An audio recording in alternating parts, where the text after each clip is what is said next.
Good morning class, welcome back to my channel. आज मैं आपके लिए एक वीडियो लेकर आया हूं नीड और डेयर का प्रयोग। बहुत सारे स्टूडेंट कंफ्यूज रहते हैं कि नीड और डेयर ये मॉडल वर्ब है या नहीं, क्या ये मेन वर्ब है या फिर ये मॉडल वर्ब है। कंफ्यूजन होता है ना।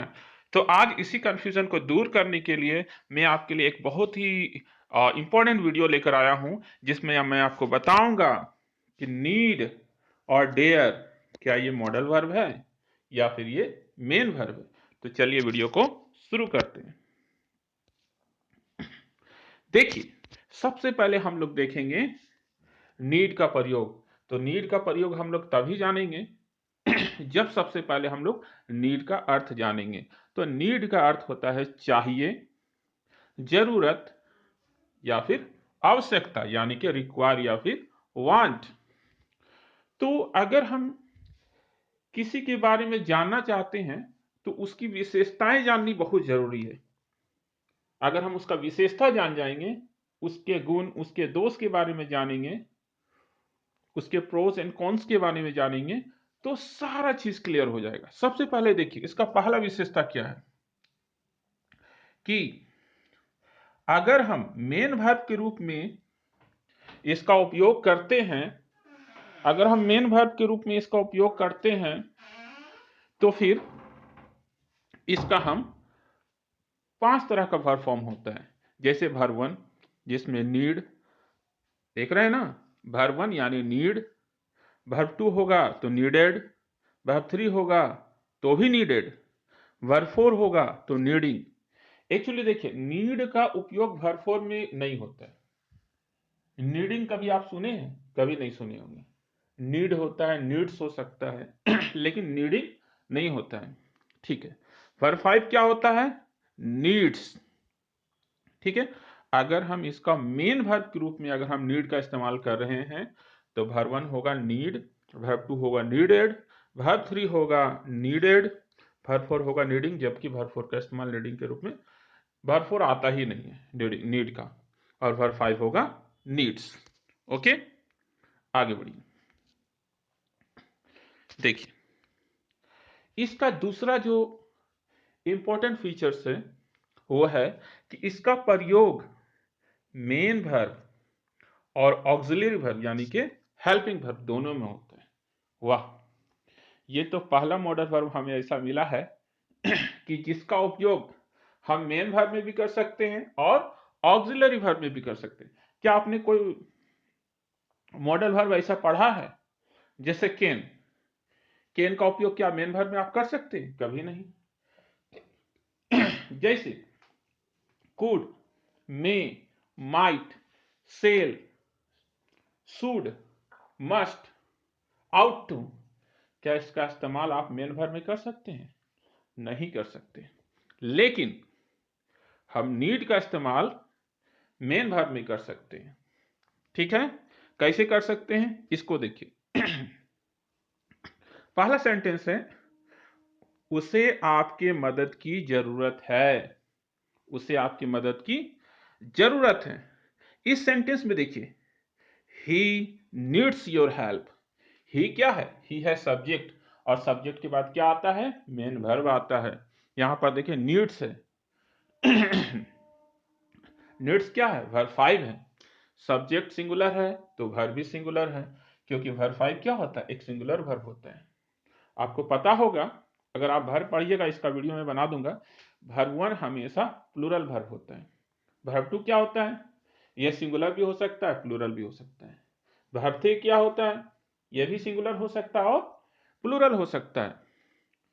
इसका जो हेल्पिंग वर्ब है ना, वो बताता है कि ये सिंगुलर है कि प्लूरल है। और वर्ब 4 क्या है? यह भी सिंगुलर हो सकता है या प्लूरल हो सकता है, अपने हेल्पिंग वर्ब के अकॉर्डिंग। लेकिन वर्ब 5 क्या होगा? वो सिंगुलर होगा। ठीक है। यहां पर देखिए, ही नीड्स योर हेल्प। ही क्या है? सिंगुलर वर्ब है, सॉरी सिंगुलर सब्जेक्ट है। तो जब सब्जेक्ट सिंगुलर है तो वर्ब भी सिंगुलर होगा। तो ही नीड्स योर हेल्प। ठीक है। यहां पर नीड्स देखिए क्या है? वर्ब 5 है, यानी कि मेन वर्ब है ना। अगला देखिए, किसानों को मदद की आवश्यकता है। Farmers need help. यहां पर नीड क्या है, फार्मर्स क्या सब्जेक्ट है, और सब्जेक्ट के बाद क्या है, मेन वर्ब नीड। हम देख रहे हैं ना यहां पर हम क्या देख रहे हैं, हम देख रहे हैं कि नीड जो है वो मेन वर्ब के रूप में इस्तेमाल हो रहा है।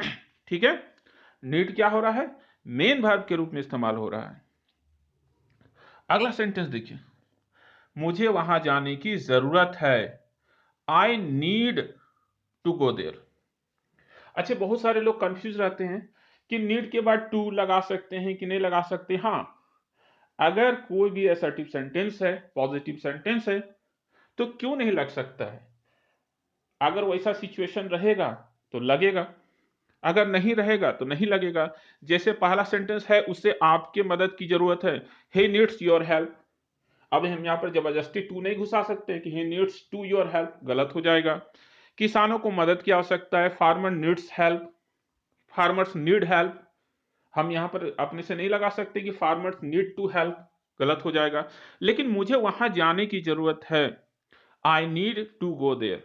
अब हम इसे नहीं बोल सकते आई नीड गो देयर, नहीं, गलत हो जाएगा। I need to go there, यानी नीड के बाद हम टू का इस्तेमाल कंडीशन में लगा सकते, अगर वैसा कंडीशन रहे तब।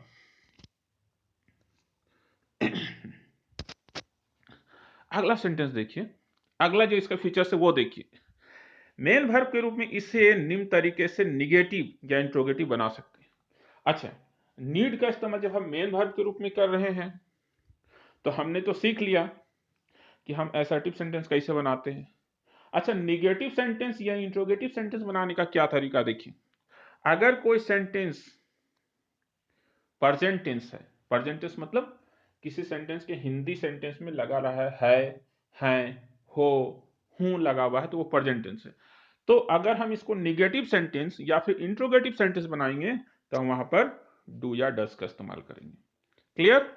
लेकिन अगर वो पास्ट टेंस का सेंटेंस हो, सेंटेंस के अंत में था लगा हो, थे लगा हो या फिर थी लगा हो, तो उसे अगर हम निगेटिव यानी कि नकारात्मक या इंट्रोगेटिव यानी कि प्रश्नवाचक वाक्य बनाएंगे तो वहां पर हम डीड का इस्तेमाल करेंगे। ठीक है, इसको और भी इजी तरीके से समझने के लिए हम लोग सेंटेंस का सहारा लेते हैं। जैसे देखिए, he does not need my help. यहां पर देखिए, he does not need my help, उसे मेरे मदद की जरूरत नहीं है। देखिए ये सेंटेंस किस टाइप का है, ये जो सेंटेंस है ये प्रेजेंट टेंस है। इसीलिए यहां पर हमने डज का इस्तेमाल किया है, क्योंकि ही थर्ड पर्सन सिंगुलर नंबर है तो इसका हेल्पिंग वर्ब भी सिंगुलर नंबर होगा, इसलिए यहां पर हमने डज का इस्तेमाल किया, डू का इस्तेमाल नहीं किया। He does not need my help. लेकिन ठीक इसके अगला सेंटेंस को देखिए, उसे मेरे मदद की जरूरत नहीं थी, यानी कि पास्ट टेंस का सेंटेंस है। तो जैसे ही पास्ट टेंस का सेंटेंस आया तो हो गया he did not need my help. देखिए यहां पर मैंने डिड लगाया है।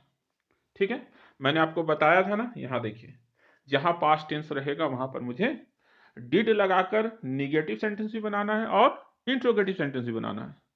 तो मैंने दो निगेटिव सेंटेंस देख लिया। अब हम लोग इंट्रोगेटिव सेंटेंस देखते हैं। क्या तुम्हें मेरे मदद की जरूरत है, सवाल पूछ रहा है ना, तो ये इंट्रोगेटिव सेंटेंस है यानी प्रश्नवाचक वाक्य है। ठीक है, तो आपको पता होगा कि किसी भी इंट्रोगेटिव सेंटेंस को बनाने के लिए हेल्पिंग वर्ब को सबसे आगे लिखते हैं, यानी कि सब्जेक्ट से आगे लिखते हैं। ठीक है, सब्जेक्ट से आगे लिखते हैं। तो क्या तुम्हें मेरे मदद की जरूरत है, तो यहां पर इसका हेल्पिंग वर्ब क्या होगा, है लगा हुआ ना, तो डू या डज होगा। तो तुम्हें है यानी कि यू, तो यू के साथ डू लगता है हेल्पिंग वर्ब, तो होगा do you need my help. ठीक है, do you need my help. देखिए यहां पे डू लगा, क्यों लगा है, क्योंकि प्रेजेंट टेंस के साथ डू या डज लगाकर ही हम निगेटिव या इंट्रोगेटिव सेंटेंस बना सकते हैं। तो अब जब हम इंट्रोगेटिव सेंटेंस की बात कर रहे हैं तो यहां पर हमें डू या डज लगाना है, लेकिन यू के साथ तो हमेशा डू लगता है, क्योंकि यू क्या है, क्योंकि यू यहां पर प्लूरल फॉर्म में आ रहा है, इसलिए यहां पर हमको वर्ब भी प्लूरल फॉर्म वाला लगाना है। ठीक है, लेकिन अगला सेंटेंस देखिए, क्या तुम्हें मेरी मदद की जरूरत थी, ये पास्ट टेंस का सेंटेंस है, तो पास्ट टेंस का सेंटेंस है, उससे अगर हम इंट्रोगेटिव सेंटेंस बनाएंगे तो हमें डिड का इस्तेमाल करना है जो सब्जेक्ट से आगे होना चाहिए। तो यहां पर देखिए did you need my help, यहां पर देखिए मैंने डिड का इस्तेमाल किया है। अगर हम सब्जेक्ट से पहले हेल्पिंग वर्ब को लिखते हैं तो वो इंट्रोगेटिव सेंटेंस बन जाता है। एक मैं ऐसा वीडियो बनाऊंगा जिसमें जितने भी सेंटेंसेस हैं सभी का मैं निगेटिव सेंटेंस बनाना सिखाऊंगा और इंट्रोगेटिव सेंटेंस बनाना सिखाऊंगा। फिलहाल इस वीडियो में मैं आगे बढ़ता हूं। ये सबसे इंपॉर्टेंट फीचर्स है कि ऑक्सिलरी वर्ब के रूप में नीड का प्रयोग सिर्फ निगेटिव और इंट्रोगेटिव सेंटेंस में होता है। अभी मैंने देखा नीड का प्रयोग मेन वर्ब के रूप में, उसमें मैंने देखा एसर्टिव सेंटेंस में हम नीड का प्रयोग कैसे करेंगे, निगेटिव में कैसे करेंगे और इंट्रोगेटिव में कैसे करेंगे। अब हम लोग आते हैं हेल्पिंग वर्ब के बारे में, यानी कि ऑक्सिलरी वर्ब के बारे में, कि नीड का प्रयोग हम लोग ऑक्सिलरी वर्ब में कैसे कर सकते हैं। ठीक है, तो जब भी नीड का प्रयोग ऑक्सिलरी वर्ब में होगा तो कभी भी वो असर्टिव सेंटेंस में नहीं बनेगा, वो हमेशा निगेटिव सेंटेंस या फिर इंट्रोगेटिव सेंटेंस में बनाना है। ठीक है, पहला नियम तो ये हो गया। दूसरा क्या है कि उसके बाद यानी नीड के बाद हमें TO2 नहीं लगाना है। ठीक है, यानी 2 + वर्ब 1 यानी कि इंफिनिटिव का इस्तेमाल नहीं करना है, वहां पर हमें इंफिनिटिव का इस्तेमाल नहीं करना, टू का इस्तेमाल नहीं करना। ठीक है, और हाँ नीड हमेशा प्लूरल फॉर्म में रहेगा, चाहे सब्जेक्ट आई हो, चाहे सब्जेक्ट वी हो, चाहे सब्जेक्ट ही हो, चाहे सब्जेक्ट सी हो, चाहे सब्जेक्ट कोई सिंगुलर नेम हो, हमें इस्तेमाल हमेशा नीड करना है। यह नहीं कि ही के साथ नीड्स लगा दिए, गलत हो जाएगा। अगर हम ऑक्सिलरी वर्ब के रूप में इसका इस्तेमाल कर रहे हैं तो हमेशा नीड इस्तेमाल होगा, यानी कि प्लूरल फॉर्म इस्तेमाल होगा। ठीक है, इसको और अच्छे से समझने के लिए चलिए हम लोग एग्जाम्पल का सहारा लेते हैं। जैसे देखिए I do not go there, I do not go there, है ना। अब यहां पर देखिए डू नॉट क्या है, डू नॉट है हेल्पिंग वर्ब, डू क्या है, डू है हेल्पिंग वर्ब।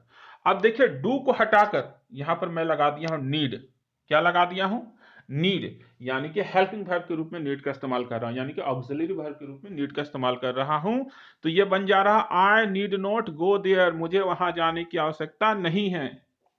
तो देखिए यहां पर मैंने नीड का इस्तेमाल किसके रूप में किया है, हेल्पिंग वर्ब यानी ऑक्सिलरी वर्ब के रूप में इसका इस्तेमाल किया हूं। अगला सेंटेंस देखिए डू आई गो देयर, यहां पर देखिए डू जो है वो क्या है, हेल्पिंग वर्ब है ना। इस डू को मैं हटाकर क्या लगा दिया, नीड लगा दिया, नीड आई गो देयर। तो यहां पर देखिए हेल्पिंग वर्ब की जगह पर मैं नीड का इस्तेमाल कर रहा हूं, यानी नीड का इस्तेमाल हेल्पिंग वर्ब यानी कि ऑक्सिलरी वर्ब के रूप में कर रहा हूं। नीड आई गो देयर, क्या मुझे वहां जाने की आवश्यकता है। तो इससे मैं क्या देख सीखा, यहां से मैं सीखा कि नीड का इस्तेमाल हम हेल्पिंग वर्ब के रूप में भी कर सकते हैं। मैं आपको बताना चाहूंगा कि हम डेयर का भी इस्तेमाल कर सकते हैं। जैसे हम जानते हैं कि डेयर का मतलब होता है साहस या हिम्मत, जिस तरीके से हम नीड का इस्तेमाल किए उसी तरीके से हम डेयर का भी इस्तेमाल कर सकते हैं। ठीक है, नीड और डेयर, डेयर का मतलब होता है साहस या हिम्मत, ये उसी तरीके से इस्तेमाल होगा, सारा फीचर्स डेयर का वही रहेगा जो नीड का है।